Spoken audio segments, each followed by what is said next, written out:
Doctor Who and the Talons of Weng-Chiang by Terrance Dicks. Read by Christopher Benjamin.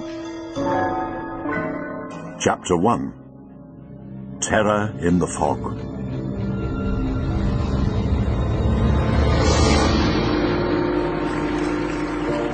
They were having a good night at the palace. Even though it was only the first performance of the evening, the theatre was packed. In the boxes in the front stalls sat the toffs. Men immaculate in evening dress, ladies in fine evening gowns, all down in the East End for a night at the music hall. The body of the theatre and the grand circle above were filled with local people, tradesmen and their wives and families, bank clerks and shop assistants. High above in the topmost balcony, known as the gods, the poorer people were crowded onto hard wooden benches.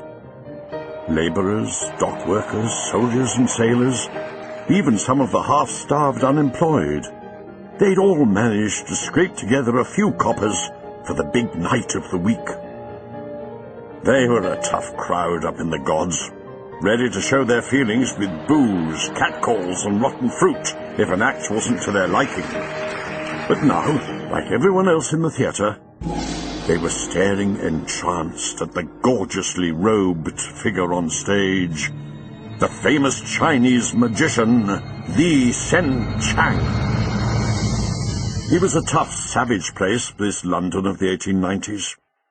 A place of contrasts. Victoria was on the throne, and the British Empire covered much of the globe. England was powerful and prosperous, and London was the trading capital of the world.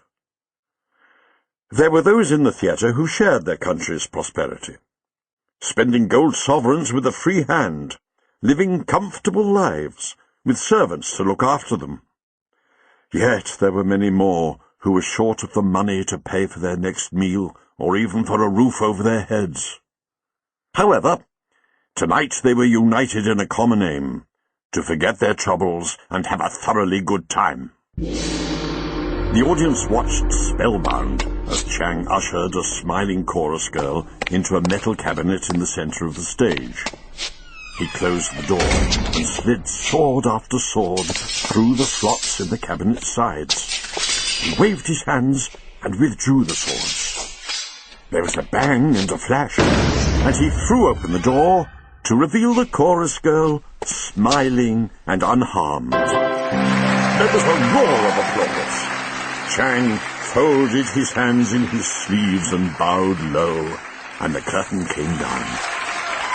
Immediately stagehands rushed on, clearing away the props from Chang's act, setting things up for the first act of the second house. Chang went over to a chair, where Mr. Sin sat waiting for him. Mr. Sin was a ventriloquist's dummy. He was larger than most, as big as a child or a dwarf. He wore silk trousers and jacket and a little round cap, and his little face was a wooden parody of Chang's handsome oriental features. The little dummy was one of the most popular features of Chang's act. Most magicians performed in mysterious silence, but for much of the time Chang worked with the dummy on his arm. Throughout the act, Mr. Sin kept up a running fire of disrespectful comment. Carrying Mr. Sin, Chang was making for his dressing room, when Jago, the manager and proprietor of the theatre, intercepted him in the wings. A stout, red-faced figure, resplendent in evening dress with diamond studs, Jago was positively glowing with happiness. "Mr. Chang! Wonderful, sir, wonderful! Words fail me!" Chang bowed. "Most unusual," he said ironically.